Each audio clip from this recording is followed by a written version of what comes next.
of joy. Amen. Hey, Breaker, good to see you, honey. Shabbat Shalom. Hope everybody's having a nice weekend. So, many of us have been on the path of resistance, resisting hatred, resisting racism, greed, manipulation, fear, all the phobias. I want to talk through dehumanization as our next resistance. Hey, Kate, good to see you, honey. Shabbat Shalom. Hey, Jules, good to see you, honey. Love you. Dehumanization as our next resistance. So Professor and author David Livingstone Smith, he has a few great books. One of them is Less Than Human. And he writes that dehumanization is a response to internal conflict. Humans can have life issues, entitlement, resentment, disappointment, fears that spark animosity towards a group of people. But it actually goes against our wiring to kill or harm or torture another person. Most human brains have deep and natural inhibitions that work against these things. And so what we find out is dehumanization is a mental loophole that allows us to relate to others in ways we would not be comfortable thinking, doing, or allowing. So in other words, to understand this dehumanization, I'm going to kind of break down how we get there and what it looks like. We need to understand, hey Randall, good to see you, Shabbat Shalom. We need to understand that it is a loophole that allows us to do the unthinkable.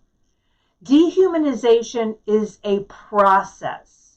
Since we are not born with the ability to do these kinds of things, historically we have developed many ways to rationalize.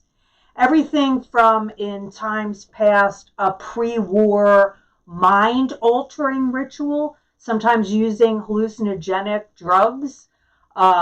Religious ideologies are used.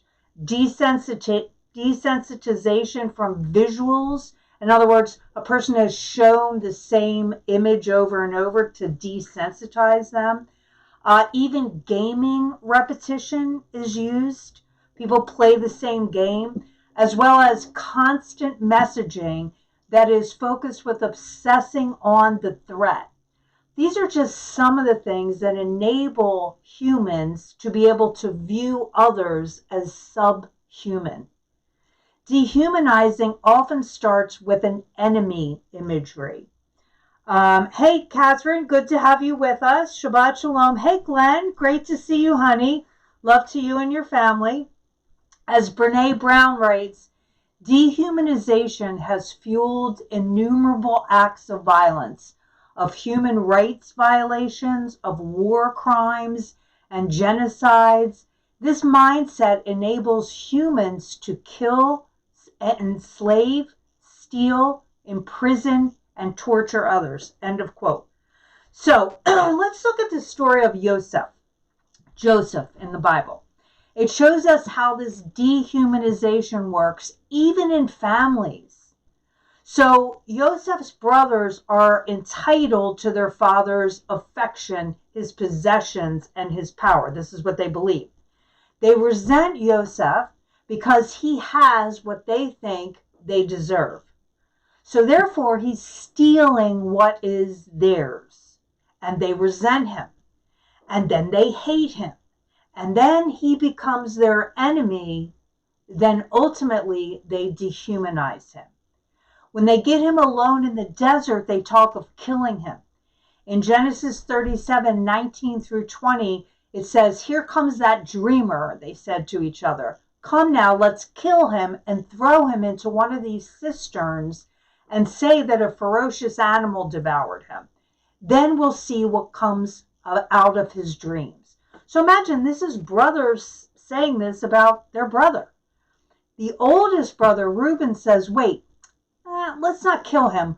Let's put him in a pit until we decide what to do. And then in the meantime, they eat a meal while their brother is in a pit. Later, his brother Judas suggests, yeah, guys, let's not kill him. We can sell him to these traders coming down the road. So they sell their own brother. This is what dehumanization looks like, and this is where it can lead us. It's a powerful mindset. Dehumanizing begins with language and is followed by imagery. Now, I want to get into some history real quick. I'm going to go through some things that have happened in our world that kind of shows you what this results in. Imagery is very important in the process of imprinting. And so, again, it begins with language and it's followed by imagery. So let's look at some history. Rome made Christians fight animals in a Colosseum, and literally thousands of people would be spectators, would come to the Colosseum to watch this grueling, horrific things, as it was a spectator sport. They also took followers of Yeshua and impaled them on poles, the Roman government did, impaled them on poles on the road leading into the town, and then lit their bodies on fire as lamps to light the way. This is what dehumanization looks like. Ethnic cleansing is seen around the world using the same dehumanizing element. So there's not going to be any sacred peoples groups here. I'm about to talk about everybody, okay? Myanmar was perpetrated mainly because of radical Buddhist monks. They dehumanized the Muslim minority. That's one example. Extremist Islamic terrorists can kill women and children because they are infidels, less than human. There's the Christian Crusades, torturous persecution and murder for not believing the right thing. The warlike language that supports this process is often seen in religions. The 14th century then experienced a racialization of the Jews. So it actually shifted from being a religious belief that they were persecuted for into their actual race of being Jewish. Again, it went from religious to racial. It was said by people Jews had tails, that they smelled, that they were a sub-race. And then this continued to the demonic. It got worse with the bubonic plague, where Jews and Muslims were accused of trying to kill Christians by poisoning the water. Now listen to this. You know how we've been saying nothing new under the sun, right? Listen to what else happened then. Christians said Jews kidnapped children. Hello. Killed them and drank their blood in the Passover meal. And if you don't know this, this is what QAnon and all of the followers have been saying, right, about certain people. Same thing, same exact thing. They kidnap children and they drink their blood. And this is what the Christians said about Jewish people, that they drank the blood of children in the Passover meal. This was later revived by fascist groups, the National Socialists, in the aftermath of World War I. I know, my goodness is right, Aaron. Germany was paying reparations, and it was, listen to this again, Germany, post-World War I, was paying reparations. It was, which hurt it financially. It was experiencing the flu pandemic along with economic devastation. And this is when these ideologies get traction. These medieval ideas are revived. Hitler talks about Jews in Mein Kampf as the plague, the disease, as demonic. Nazis called Jewish people rats and depicted them as disease-carrying rodents in everything from military pamphlets to children's books. Hutus involved in the Rwanda genocide called Tutsis cockroaches. Serbs called Bosnians aliens.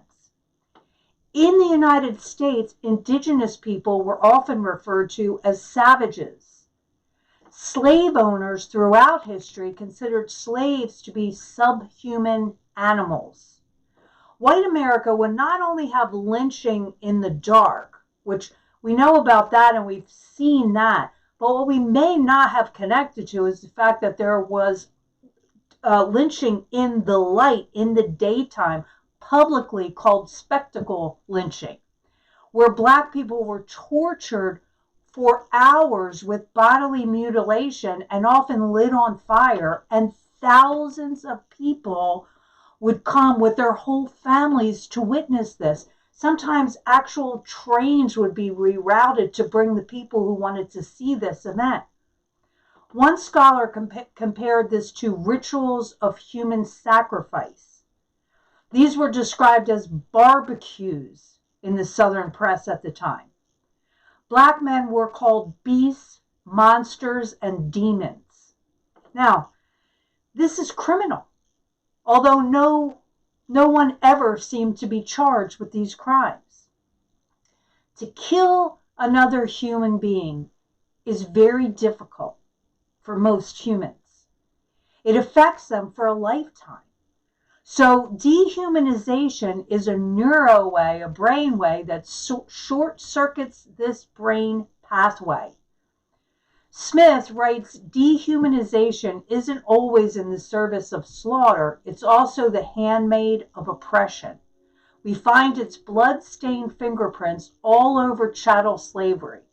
White slaveholders were motivated by their lust for profit and power to regard enslaved human beings as less than human. End of quote. So today, we have references to those legally seeking asylum as animals, which is why we put them in cages. Metaphors are used heavily now. We hear these descriptions in our public forums. Once an excuse for dehumanization is introduced, it decouples any moral qualms against violence. Aggressors can convince themselves that they are heroic reasons for getting rid of the subhumans they're persecuting. Now, let me give you an example of what this kind of looks like in a very practical way, this disconnection from torture, from pain, from violence. I live in Florida, and in Florida there's a lot of catching and releasing of fish. Now, let me just qualify this to say I'm not a vegan. I eat organically raised, regenerative farm beef and wild-caught fish. So I'm not a vegan, okay? I do eat fish. But there's a thing called catch and release in Florida, which is where people stand on the beach and they catch a fish and then they rip the hook out. And then sometimes if they have kids, they let the kids play with the fish and do all kinds of gross and torturous things to the fish. And then they throw the fish back into the water, and maybe it makes it, maybe it doesn't. There's no honor in the way that they are taking care of the life that is feeding them. It's torture. So I was talking to a person that I know who fishes and who does catch and release. And I said to him, let me ask you this. So you catch the fish and you release, catch the fish with a hook. The hook is caught inside of them. You rip the hook out and you let the fish go. Why do you do that? And he said, well, it's a sport. It's a great sport. It's relaxing, blah, blah, blah. And I said to him, have you ever heard that fish can feel? And even if they didn't, it would still be a thing to me, but they can. And so he went, no, fish can't feel. I'm like, actually, they can feel. That lobster that you put live in the pot can feel. That crab that you put live that tries to get out can feel. That fish that gets hooked by that hook can feel. And so he said, well, if that's the case, it's only a fish. I'm a bit higher up on the food chain. And that is exactly what happens with humans with other humans. The same exact thing.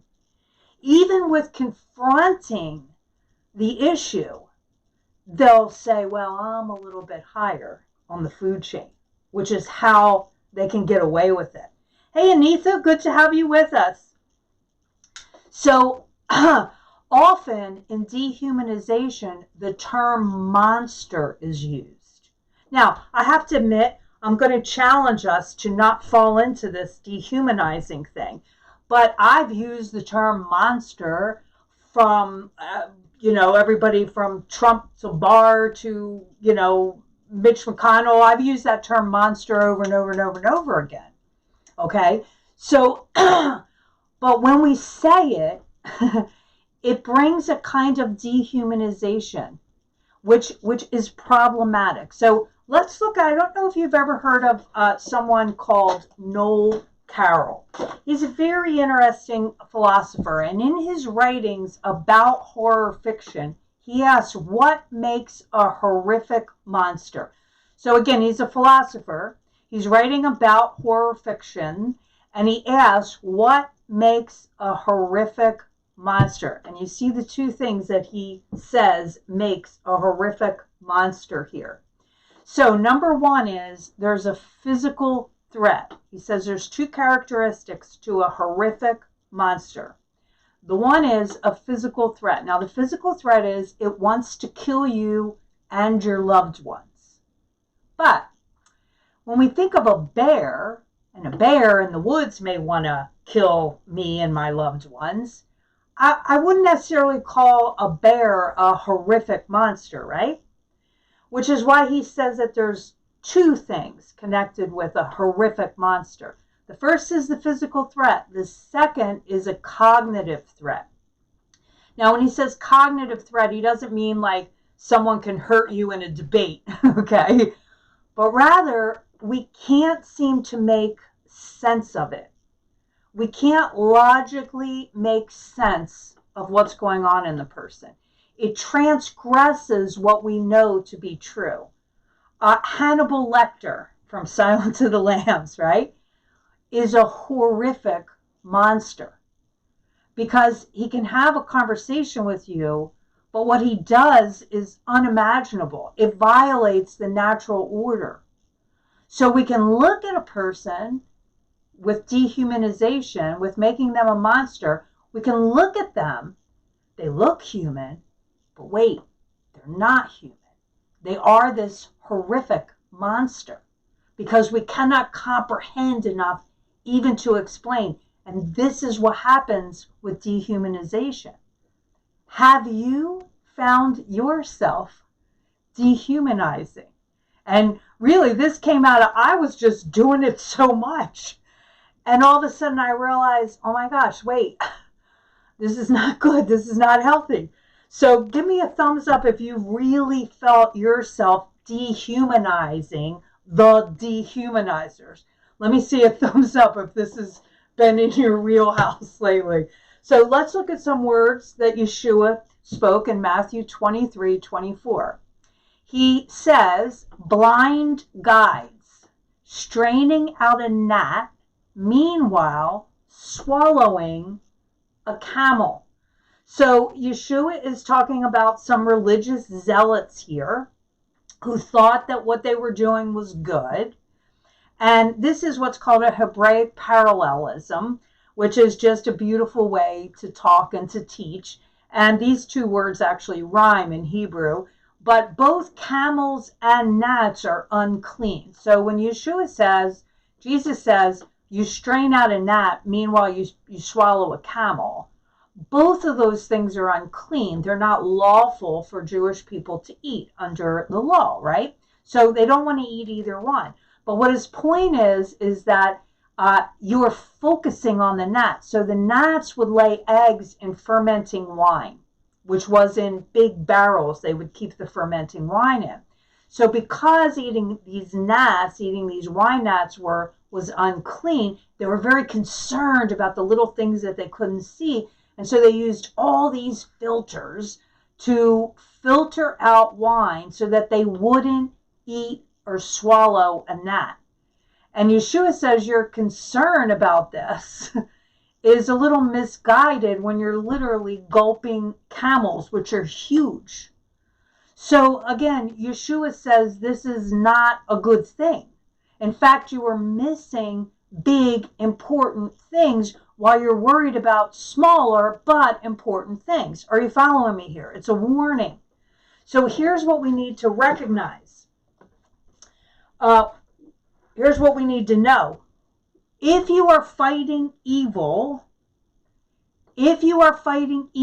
there is always the possibility that you become the evil you seek to remove. This is a true truth. If you are fighting evil, there's always the possibility that you become the evil you seek to remove. In other words, the ends don't justify the means here. Another danger of dehumanizing, when we dehumanize the dehumanizers, is actually removing the accountability. You see, if the person is an animal, then they're not accountable, right? So as the saying goes, he was so terrible that he was no longer terrible, only dehumanized. So we make people that do awful things we dehumanize the dehumanizers. And they don't even shock us anymore. We get desensitized. Again, this is what's happening in our world. We get bombarded with so many terrible things that one person does day after day after day after day that we get desensitized to the terrible.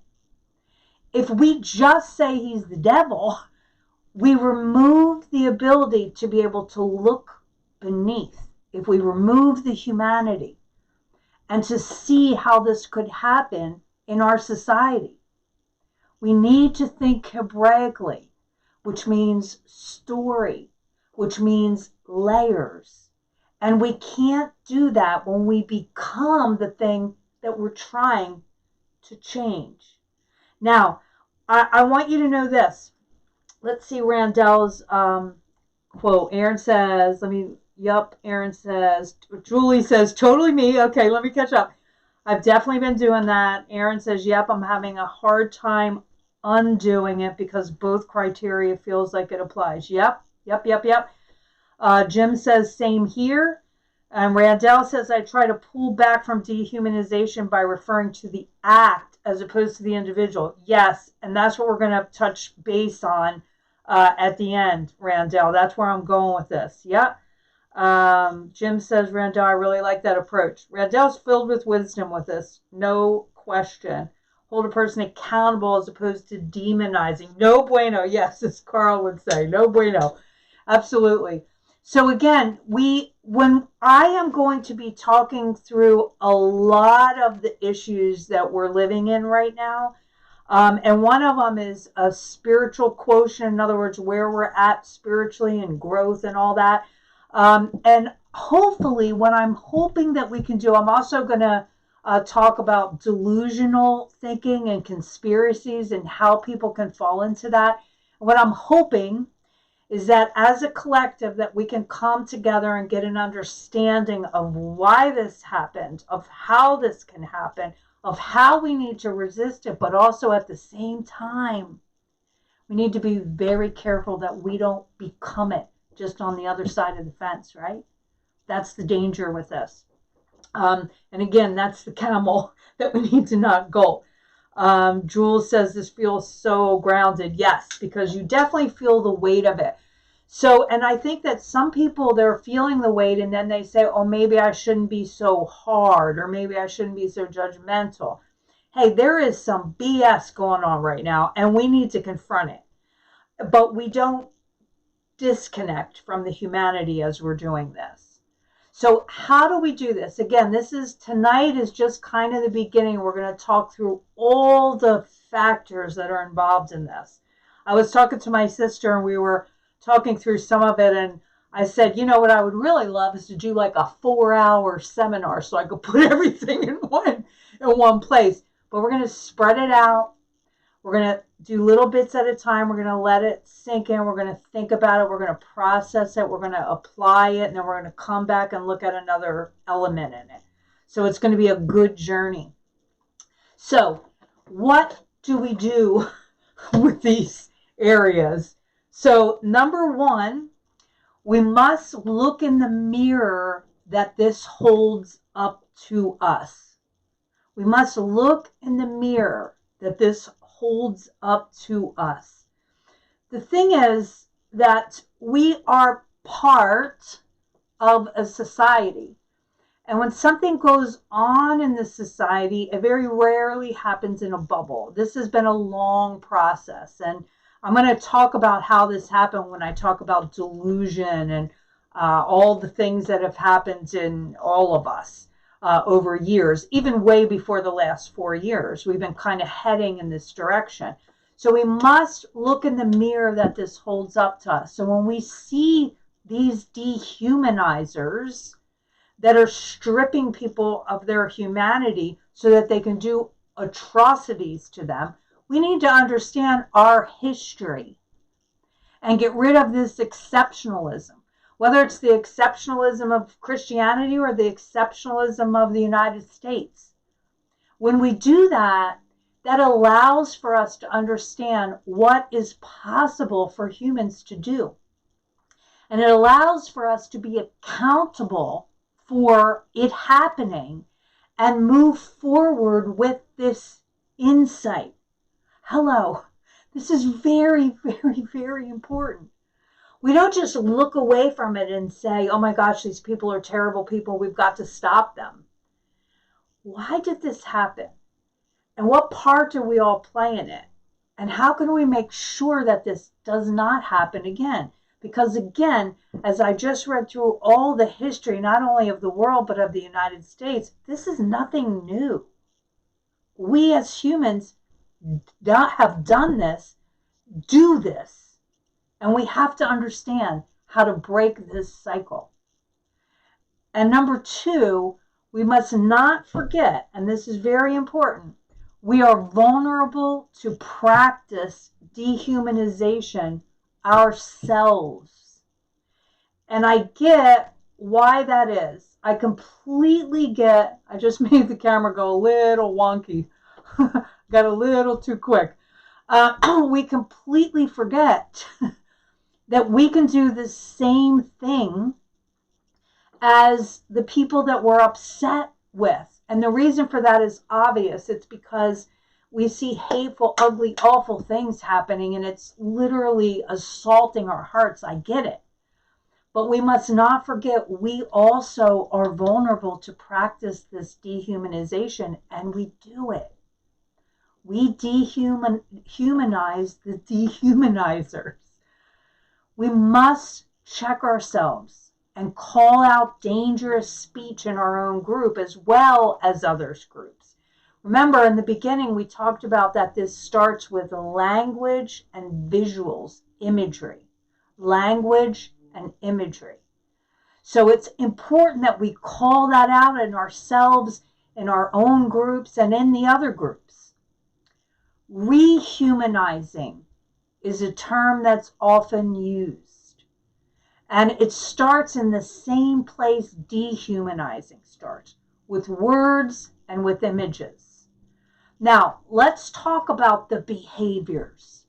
We're not talking about excusing, covering over, minimizing the atrocities that we're seeing now, what is in our streets and everywhere. We're not talking about minimizing that, okay? What we're talking about is saying it loudly, often, resisting, talking about decisions, talking about why they're wrong. We can say a person is misogynistic, maniacal, greedy, manipulative, a liar. We can say all those things because all these things are human character flaws and sins. But we must guard, we must take care not to slip into that ethos of the dehumanization of this darkness in this society, because we can become it. Now, as I'm getting ready to close, what makes you the most concerned if you begin to put the dehumanization dialogue in check and just talk about behaviors and why they're wrong, but keep the humanity there? What makes you concerned when you think about doing that? Let me see your comments. And in the meantime, To counter dehumanization, model rehumanizing talk and behaviors. Model rehumanizing talk and behaviors. Meaning, when we talk about an issue, we talk about the humanity involved in the issue. Aaron is saying, I don't think it's a matter of refusing to see it. It's more that we maintain the perspective that these are monstrous acts, absolutely made by humans, not made by monsters. It doesn't diminish this. Yes, absolutely, Aaron. They are monstrous acts. Absolutely. Julie says close already. Yeah, it does go fast, right? No question. So how we do this is exactly what Randall was saying and what Aaron just mentioned too. We don't allow the humanity to be lost, but we don't lose our values to fight theirs, but we still speak about the behaviors, okay? We speak about the behaviors. We say why they are wrong. We say when this person made this decision, when this person spoke this lie, when this person signed this executive order, here's what it did to these people. This is why this behavior is wrong. Now we're bringing in humanity to the wrong behaviors and to the victims of those wrong behaviors. And humanity is very much a part of the discussion. It's a slight nuance, but let me know with the thumbs up if you're tracking with me on that. Julie says less reaction, more observation may be in those talks. Yeah, good point. Aaron says restoring humanity in those people provides the opportunity to forgive, and honestly, I'm not convinced they deserve that opportunity. Right. But don't forgiveness involve repentance? Yes, Jim, yes. This is actually a whole other thing. So I'm not going to talk about that now, but I will talk about that moving forward. But I'm not even talking about forgiveness. There are some very real actions that are awful, that are atrocious, that are horrific, that have been in our world history, our recent history, and are in our history today. And we need to talk about them as clearly as ever. And when a person is doing it, that person is wrong. It's not about forgiving that person right now. It's about calling those actions out as wrong. Okay? So that's what I'm talking about in this night. Okay? What our responsibility is to forgive is that's not a carte blanche of you need to forgive every single person that does everything wrong. That more is about a personal issue, and we can talk about that moving forward, but we don't focus on forgiveness when we're fighting systemic oppression. We focus on what's in our own heart. We guard against bitterness. We guard against resentment. We guard against dehumanizing the dehumanizers, because we don't want to become what we're trying to change. And that's really the thing here. We don't want to be, we can't heal, we can't bring shalom, we can't bring restoration if we're becoming like what we're trying to change. And if you missed last week, I definitely encourage you to listen to last week, because I talked about how kind of Yeshua was a very political person, even though people always say that he wasn't. Call it out and expose it, Diana is saying. Yes, absolutely. So we don't lose our values to fight theirs. That's really what we need to remember. We don't become like what we're trying to change. So let's bring humanity into as much of the discussion as we can, all the while resisting, fighting, challenging against anything that's oppressive. Aaron says, also preventing dehumanization is more about than the. That's a really good question, Aaron. Aaron is asking, it's more about the preservation of us. It's definitely about keeping our own heart right. But if people aren't humanized, first of all, they have no chance of seeing their own sins. If we dehumanize them, they have no chance of seeing their own sins. And we've all seen that in our personal lives with our relationships, right? A person has no chance of seeing evil for what it is if they're dehumanized. So to humanize them is actually to hold them accountable for what they've done as a human being, because that's what God does. So that's very important. Also, in our world at large, the energy of this, if we become this, it just is the monopoly of the energy in the world, right? Dehumanization. To resist that, we're coming against, as the Bible says, we don't wrestle against flesh and blood. It's literally energetic, spiritual dehumanization that we're trying to fight against. And we don't use the weapons of evil to do that. Okay, that's not how we win. So again, the way that we win is what Jesus clearly shared with us, is we win by love. Now, love doesn't mean that we're weak or that we don't fight, but love means we resist in ways where we don't become that evil, if that makes sense.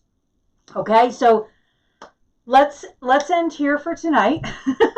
And next week, we're going to talk about areas of spiritual growth historically in our world and now, and how you can kind of see where people are in order to understand yourself, understand the people that you may be working with, and understand the people outside of your group. And we're also coming up going to talk about delusions and conspiracy theories and why people believe them. And it's very, very important that we understand why that is, because we can't bring someone into truth if we don't understand why they grabbed on so tightly to that lie. Okay, so I love you all. Shabbat shalom. Take care of one another. Be safe, and I will see you next week.